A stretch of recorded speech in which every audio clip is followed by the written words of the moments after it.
اليوم عملت لكم تومية أحلى من تبعت المطاعم، بيض وبدون بيض.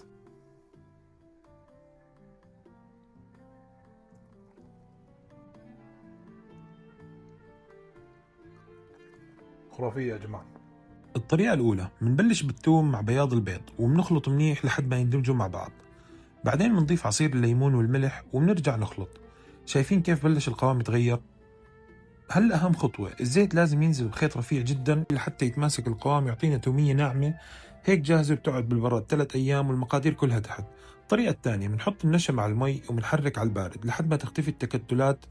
بعدين على النار بنضل نحرك لحد ما يصير القوام لزج وكريمي. بنشيله وبنخليه يبرد تماما، هاي الخطوة كتير مهمة. بعد ما يبرد بنخلطه لحاله بالأول، بعدين بنضيف الثوم وبنرجع نخلط ليتجانسوا. هلأ بنزيد الملح وعصير الليمون وبنرجع نخلط مرة تانية.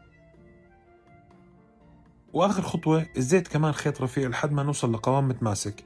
هالوصفة بتقعد معكم بالبراد أسبوع. وهيك صار عندكم تومية بطريقتين والطعم ما شاء الله خرافي. اطبخها أو لا تطلبها وصحتين وهنا.